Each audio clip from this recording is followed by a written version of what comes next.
Hello everyone, welcome back to the channel. If you're new, welcome. My name's Christina. We are going to cover some breaking news that just came today about Canadian fashion mogul Peter Nygard. He has just been found guilty on 4 of the 6 charges he was facing for sex trafficking and SA. So we're going to talk about that. I have done a video before on the channel last year on Peter Nygard, talking about him and covering him in more detail. But for people who are unfamiliar with who this individual is, I'm going to go ahead and bring up a couple things here. This is from Big Fish on Twitter. You guys should follow him. It is at Trebillion, Trebillion, Trebillion, Big Fish on Twitter. Big Fish covers a lot of stuff like Epstein related and things of this nature. So this is just a good person to follow for everything of this kind. Follow his account. He's always posting about stuff like this.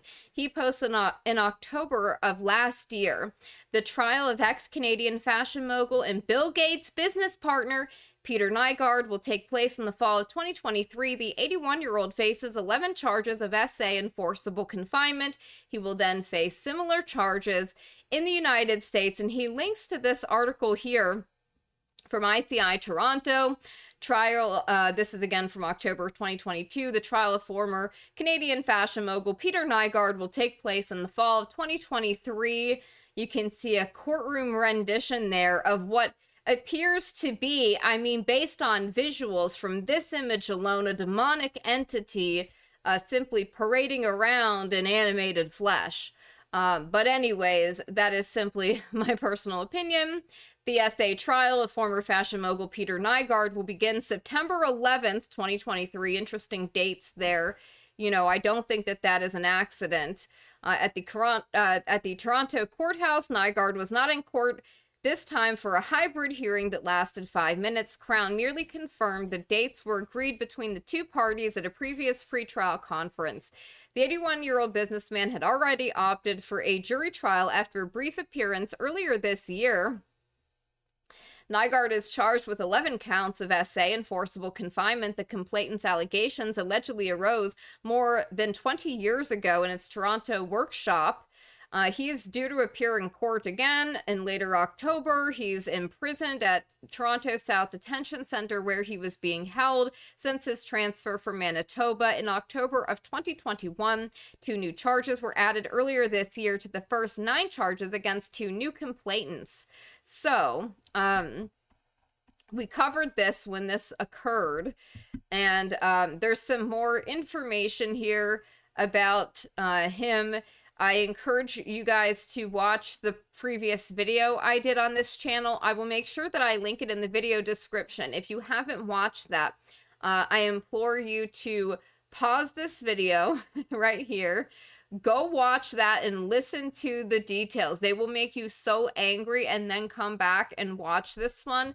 I just want to add a little comment too, that in that prior video, at the end of that video, I was talking about a platform that I no longer am associated with, so just keep that in mind. Yeah, because of reasons, you know. So anyways, but yes, a millionaire fashion executive. This was from February of 2020. Peter Nygard is accused of R-ing 10 women at a Bahamas compound where he once hosted Prince Andrew after plying them with a drink and drugs at a pamper party. SAs went on for decades, and girls were as young as 14 years old. This doesn't get into the database that he had, as I said, of 7,500 women and underage children. Prince Andrew links to tycoon and new SA scandal. Millionaire fashion executive Peter Nygard is accused of doing horrific things at a Bahamas compound. 10 women have filed a class action lawsuit against fashion retailer Peter Nygard. The alleged SA went on for decades and saw the executive R and drug girls who were as young as 14. Girls would be lured to his Nygard K vacation compound under the guise that they were auditioning for modeling contracts. Yeah, we heard this before. After selecting his victims, Nygard 77 would allegedly sodomize and R the teens before paying them up to $10,000 in cash for them to stay silent about the horrific things he'd done to them.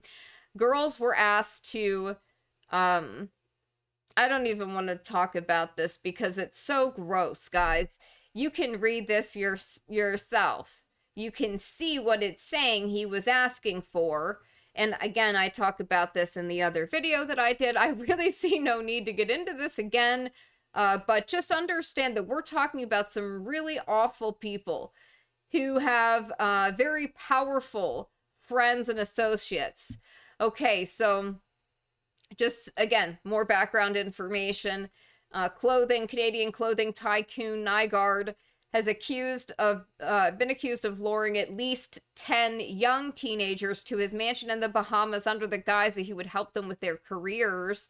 A lawsuit filed in the Southern District of New York claimed Nygard plied his subjects with alcohol and drugs before they were violently R'd and then S'd.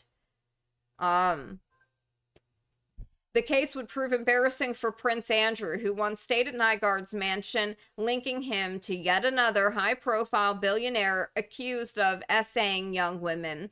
The Duke of York has already faced intense scrutiny for his relationship with pedo Jeffrey Epstein, and I would suggest also the Madam Ghislaine Maxwell. In the latest case, the teenagers have launched a class action lawsuit in Manhattan federal court claiming to have been part of what was essentially an trafficking ring, which is exactly what it was. The suits allege the girls would be entertained at so-called pamper parties where Nygard would have bartenders at his Mayan-themed, it's more like Aztec-themed, home spike their drinks with the date R drug known as Rohypnol. Nygard's staff were instructed to find young women for the parties, the lawsuit claims. Guests arrived and checked in. Their details would be placed into a database with photos sent to Nygard to look over, and this is how that database was created. And again, it was maintained by his employees. So that's the thing. It wasn't just Nygard that was doing this. He had a network of people that facilitated him, just like Jeffrey Epstein, an international network of many people that made this happen, you know, and accommodated this stuff. Okay. And the entire network of co-conspirators needs to be arrested and brought to justice. Here's Nygard with Sarah Ferguson, Duchess of York, at his compound, along with Princess Marie Chantal and Prince Pavius of Greece and the Duchess's daughter, Princess Eugene and Beatrice. It was thought the picture was taken around 1997, and this is what we mean by very powerful friends in high places, including royalty. And again, royal families who are linked to other high-profile predators like Jimmy Savile. I mean, come on. Nygard would use the information he obtained to select his potential victims for the night, the suit alleges. Yeah, from the database. The lawsuit details how one of the victims, who was 15 years old at the time, had been taken to Lyford K, Nygard's estate, which was once featured on the TV show Lifestyles of the Rich and Famous. During the evening, Nygard tried to anally S her before R-ing her and asking her to do things and other things in his mouth, and a bizarre fetish known as coprophilia.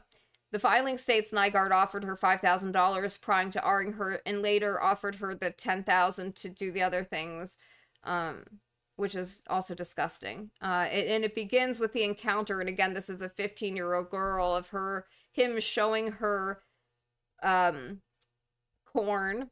Okay, this is what groomers do. So he's introducing this material and this stuff to the teenager that he's grooming, and then he gives her toys and then does awful things to her, then offers to give her money to try to minimize what happened and make it seem like she was a part of it, right?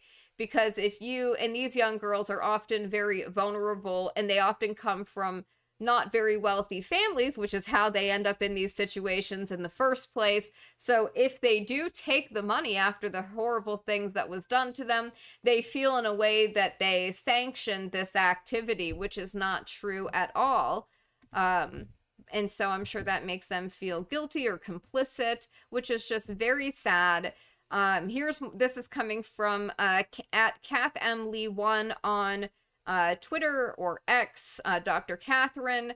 Here's more background on human S trafficker Peter Nygard. He had a private island in the Bahamas. He was close friends of George Bush Sr., Prince Andrew, Robert De Niro, Bill Gates. Oprah dedicated an episode of her show to Nygard's Bahamas estate. And here are just some of the images here. And my God, look at this.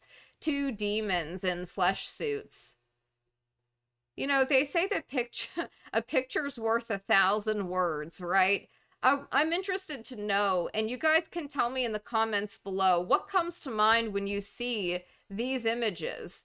This image of Nygard with Bush Sr., this image of Nygard with Robert De Niro, Nygard with Prince Andrew, Nygard with Bill Gates, a friend of Jeffrey Epstein's. You know, it's just, it's so bizarre. And that was in response to this tweet that she says, now that I'm on a roll about the Epstein-Maxwell case, I recommend people watch the docuseries Unseemly.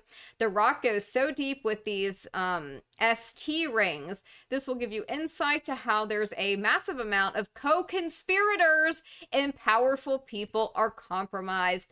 Thank you. That is exactly what I was saying. This is the docuseries Unseemly. People should watch this. Canadian fashion executive Nygard charged with trafficking and racketeering offenses. Nygard asked his girlfriends to have abortions so he could use for stem cell research to quote unquote stay young. Okay, and so people... And I'm just being real. I don't, okay, so we have to be careful about what we talk about on these platforms, but I just want people, this is real. This is real.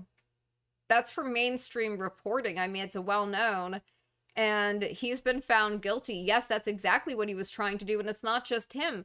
You know, there's Peter Thiel at the Ambrosia Young Blood Clinic in California. Look into that, research that. You know, it's like, it's not crazy. I understand, we'll just say I understand why some people believe what they believe about some of these weird things these individuals will do in order to quote unquote stay young and youthful looking, okay? Federal Justice Minister David Lametti has said that while Nygard should be extradited to the U.S., it will only happen after the cases against him in Canada are resolved. So I find it interesting that now that we've had, now that he's been found guilty in Canada by a Toronto court, is the next thing, is he going to be now extradited to the United States to face charges? Hopefully that does indeed happen, and that he does not get off of he doesn't get off the hook for that. Victims say he used his status and wealth to lure them to a bedroom suite in his office building where he did what he did to them. Former Canadian fashion executive Peter Nygard has been found guilty of 4 out of 5 counts of SA for attacking women at his Toronto office building. Nygard, who is most famous for founding Nygard International, a women's apparel company, reportedly showed little emotion as the Toronto jury's verdict was read. He also found not guilty. He was also found not guilty of 1 count of forcible confinement. I don't know how that happened. How was he found not guilty of that? 5 women testified during the 6-week trial that Nygard attacked and aided them between the late 1980s to 2005 in his private bedroom suite. 4 of the women were in their 20s, while one was 16 at the time.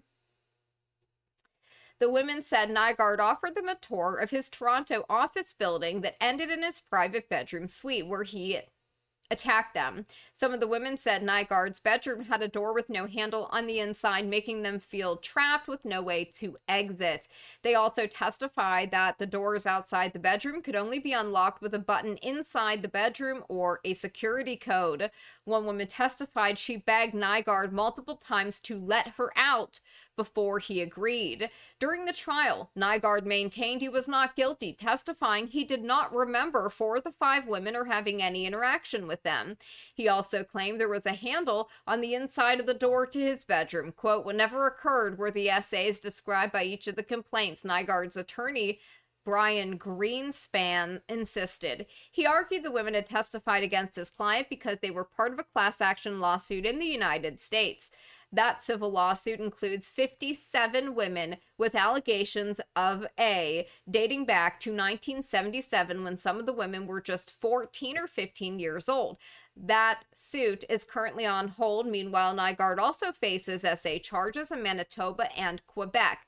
So, come on, guys. He's going to do the Manitoba and Quebec charges, and then maybe we'll get him extradited to the United States for the class action suit. That would be nice. Here is the New York Times article on this. And pay attention also to how different media outlets are covering the case and how they refer to him. A Toronto jury on Sunday found Nygard, the high-profile executive behind a fallen fashion empire, guilty of 4 counts of SA after just over 3 days of deliberation at the end of a 6-week trial. He was found not guilty of 1 count of SA and 1 count of forcible confinement. His sentencing date will be set later this month. The verdict represents the first criminal conviction against Nygard, 82, who's been in jail for the last 2 years. He's also expected to stand trial on charges of S crimes next June in Montreal and in Winnipeg, where a trial date has not yet been set. At the conclusion of the Canadian proceedings, Nygard will be extradited to New York to face trafficking, racketeering, conspiracy, and other charges in a 9-count indictment. Nygard appealed the New York extradition ruling in Winnipeg, his hometown, and the former base of Nygard International, his clothing company, citing poor health. But the court has not yet issued its decision. Well, excuse me if I have zero empathy for this individual. You know, my goodness. Nobody should feel sorry for him in his quote-unquote poor health. 5 women whose testimony makes up the bulk of the prosecution's evidence testified they were lured by Nygard to his personal bedroom under false pretenses, and horrific things were done to them. "It is something that has tainted my life," said one complainant who is now in her 60s, who first accused Nygard in 1998 of R-ing her nearly a decade earlier. She dropped her complaint to Toronto police soon after, fearing reprisal from the fashion mogul after she learned his chief security officer flew to Toronto to canvass for information about her identity, she said. This is the thing, and this is how not just him, but people like Weinstein and others are able to get away with this for so long. People like Jimmy Savile, they were protected. Same with Jeffrey Epstein until he wasn't. You know, at that point, I would argue that he'd called so much attention to himself that he was readily sacrificed. Another woman, a former employee, broke into tears while testifying Nygard essayed her during a party at a Toronto office where he'd hired her to work as a hostess. Quote, "I don't know why someone would hire me just to do that to me," she said, adding she did not tell anyone what happened. Quote, "He's so wealthy and so powerful, who would believe me?" Lawyers for the prosecution and defense spent much of their time mining the memories of the people on the stand, including Nygard, who testified in his own defense for about a week. He persistently denied the accusations and said he did not remember ever meeting the complainants, but said he recognized his former employee. His testimony was marked by frequent bouts of what he called, quote-unquote, convenient short-term memory loss. The prosecutors questioned his ability to remember in great detail other facts, which, by the way, follows exactly the pattern of the FBI agents in the Governor Whitmer Fednapping case. Just to throw that out there, we're starting to notice patterns, aren't we, of dishonesty. You know, it's not hard to figure out and to put this stuff together. Where his memory failed him, Nygard told jurors that the SAs and Rs described by the women were not in his character. Wow. Okay. X to doubt, sir. X to doubt. In fact, let's go to Catherine McDonald on X. A jury has found Nygard guilty on 4 counts of SA, not guilty on 1 count of SA and forcible confinement. No reaction from Nygard. The jury has been discharged, now setting a date for sentencing. Nygard is wheeled out of the courtroom. The judge has set a date of November 21st to set a date for sentencing, and we will, of course, cover that. We are now outside the courthouse waiting for scrums. We are expected to hear from the lawyers, so here we go. Therapist Shannon Maroney outside court telling one of the victims of the news that Nygard has been convicted. And imagine, you know, if you were one of the women who was victimized by Peter Nygard, how good it is to hear that he is not getting away with this after some of these women, as again, have these allegations go back to the 1970s. You can imagine it's been a long time coming for some of these women. You're in my shot. I'm so proud of you. Oh God, how do you feel?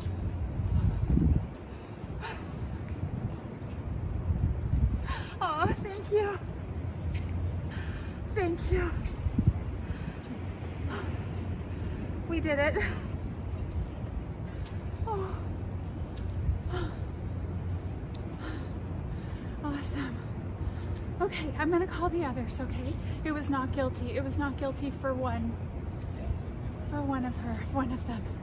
The one that worked for him for a long time. We know he did it, and he did worse to her in the Bahamas. We know that, but we'll help her. Right? Yeah, I know. All right, I love you. I'm gonna call the others, okay? Okay, so Nygard's lawyer then spoke, Brian Greenspan. Outcome and considering whether the rulings will dictate an appeal. What does today's convictions on 4 of the 5 alleged sex assaults tell us? What does that tell you as Mr. Nygard's attorney? Well, it tells us that the issue of similar fact evidence, which is such a significant aspect of cases such as this, can very often dictate an outcome. And certainly the issue of similar fact will be a central feature of whether or not we're going to have to do this again. Will Mr. Nygard be appealing? Is that tell the truth, sir? I didn't say that. I said that we will consider the options and consider whether or not the issue of similar fact in this case is such that an appeal is warranted. What challenges did Mr. Nygard present as a client? Well, I don't think that the outcome. Sir, tell the truth, sir. The jury never saw Nygard in the wheelchair. Oh, right, because that propaganda must have been really important to his defense, you know, instead of an actual argument. Visible as perhaps it ought to have been or could have been, but generally speaking, the wheelchair should have been more visible. Supposed to know whether a person is in custody or not in custody. That was why arrangements were made, and quite frankly, I want to compliment the court staff and the police officers involved. They really performed their duties in an exemplary fashion. That was an attempt to try to ensure that the jury would not be aware that he was in custody, so that otherwise it would be a police officer pushing him by wheelchair over and then accompanying him to the stand. And that was an attempt to place him in the witness box prior to the jury coming in order to try to at least make it less obvious that he was in custody. Brian, do you think invisible right. as perhaps okay. So, you know, do you think that they really made an effort to make it clear, like, that the guys in the Whitmer case were in custody, you know, whether they were or weren't in custody pending this? Like, no, it's just so absurd. Okay. Now, here's his son. Kai Nygard blew the whistle on his own father. Did you ever sit in a courtroom and see your father hear Wow. Guilty. Did you ever think that would happen? Yeah, I did. A reporter asked me when I showed up here, because I flew in to see him when he took the stand. They asked me when the last time I saw him was, and I thought about it, and actually it was that 2019 dinner where I saw him inappropriately touch a child. And I said something then, and I was attacked for that This is his own internally son. within the company, and silenced, told that I was crazy. That was the last time I saw him. And since then, it's been a massive effort to seek justice. And I saw him when he first took the stand, and I locked eyes again with him here after he was found guilty.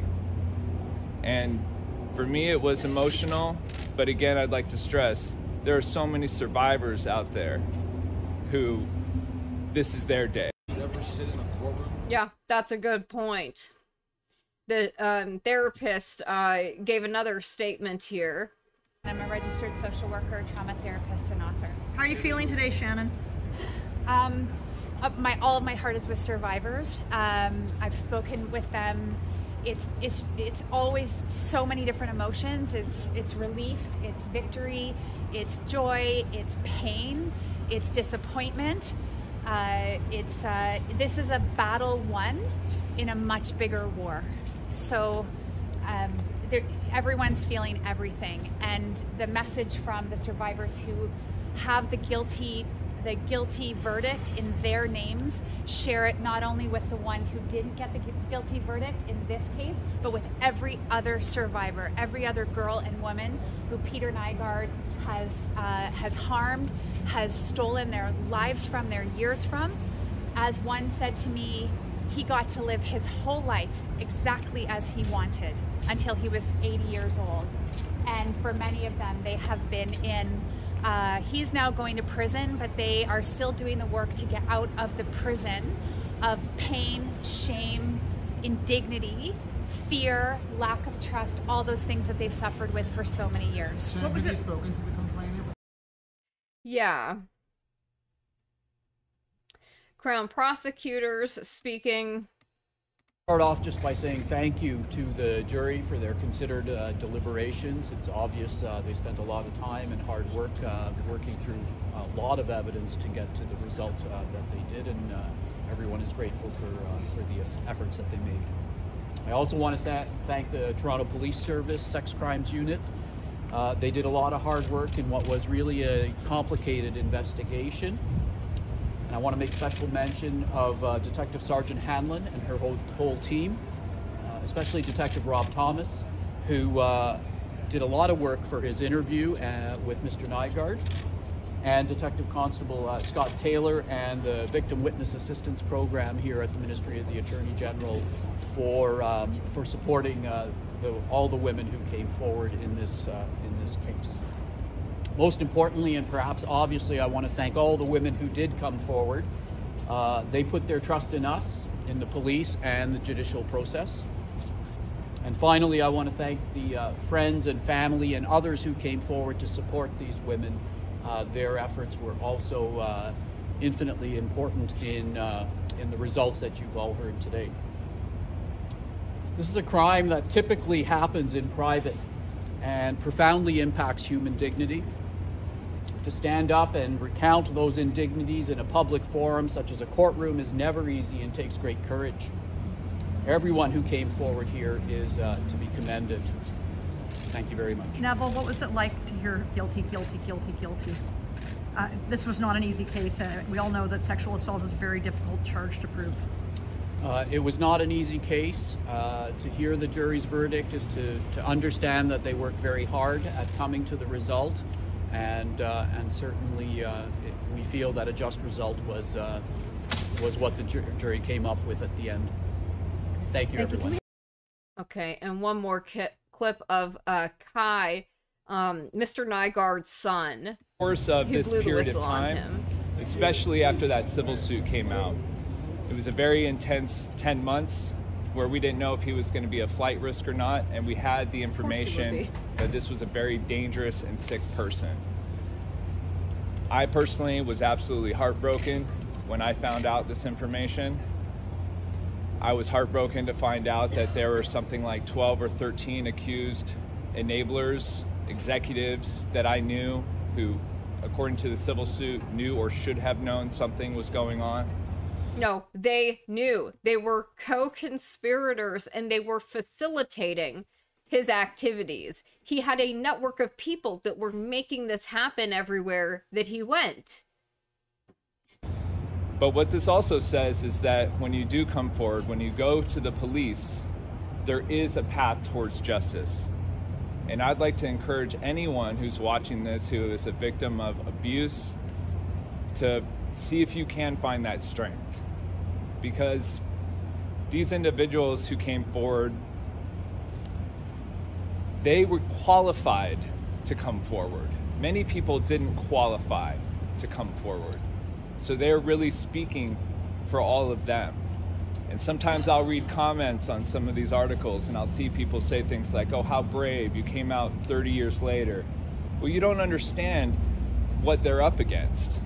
How would you like it if you had a massive lawsuit that they might take away your house or threaten to ruin your life if you came forward? So as Canadians, and I am a Canadian, I'm a dual citizen, we can use this situation to examine what happened and how we can look at the system to make it easier for survivors to come forward of abuse. Okay, so that is the final Start clip there of you. all the different people that were outside the courthouse today. There's an author who's viewed 2 settlements Nygard made with 2 women not victims in his trial on the Ontario Human Rights Commission in 1991 for issues during the time period of charges he was found guilty of today. So again, just to point out, it is probably far worse than what he's actually been found guilty of. The only other known settlements are from 1996 in Manitoba and were reported at the time. So these settlements moved the needle on the timeline back to 1991 for Nygard, settling in Toronto with employees for harassment. Again, unsurprising. Nygard was close with the cult, who are well known in Hollywood and in Westminster. You will recall convicted trafficker Nygard was at the center of an illegal stem cell scandal in St. Kitts and Nevis in 2016. So that was what we brought up earlier. We briefly mentioned that stem cell thing. So this is real. This is real. Yeah, Nygard at the center of an illegal stem cell scandal, stepped down as chairman of the international women's clothing giant he founded. FBI teams raided Canadian-born multimillionaire Manhattan and California offices Tuesday in the wake of February 13 federal lawsuit by 10 unidentified women who were attacked during wild parties at Nygard's estate in the Bahamas. So again, this is an absolute freak that we are talking about here. Here he is. There's another picture of him with George Bush and Barbara Bush. And can we just, Nygard's the one in the middle there. Can we not all agree how much she looks like Aleister Crowley? I'm just saying, in this image. I have no evidence to suggest that she is in any way Aleister Crowley's daughter or, you know, related to him. And anyway, who knows? Could she be a moonchild? I'm just kidding. But, really, she does look a lot like him. And I'm telling you guys, look, just look it up. Google Barbara Bush, Aleister Crowley, and you'll see I'm not the only person, and I'm not the first person who's pointed out the seemingly uncanny resemblance there for people who are supposed to not be associated with each other. So I would play this Chris Hansen interview. However, there's music on it, and I will probably get a strike for that. YouTube has been really goofy about their automated flagging system now for anything that has this kind of background music. So you can just find that. It is at Buck Fiden234 on Twitter, aka X. And again, just here he is. There he is with Richard Branson. Like, what have we said? Birds of a feather. In fact, I should include my birds of a feather video if it's still up on the platform, because there was a time when I got a bunch of strikes and I had to remove a bunch of stuff. So if it's still up, I'll include that in the video description as well, because that also ties in with the birds of a feather thing. And just, yeah, remember this, you know, those who shout the most, right? De Niro's always running his mouth and complaining about everybody else. It's like, sir, could you look in the mirror? And let's just be honest, he, like Ron DeSantis, also has questionable shoes questionable footwear, okay? Does he wear heels? Does he wear platforms? I'm just asking the question. Anyways, I'm interested to know what you guys think. Is this good news? I think it's good news, but I think that unfortunately, I'll get in trouble for saying what I really want to say should happen to Mr. Nygard, but let's just say biblical justice, or we'd just say that a long time ago, this would have been handled by him being taken out back. And taxpayer dollars would be saved tremendously. So I'm interested to know, though, what do you guys think of this story? And Mr. Nygard, and were you aware of this? Is this something that you've heard about? Have you been following it, or is this something that you're just hearing about now? I'm interested to know that too, because I feel like these stories are always underreported. So that's it. I hope everybody has a good day. Bye. Whee!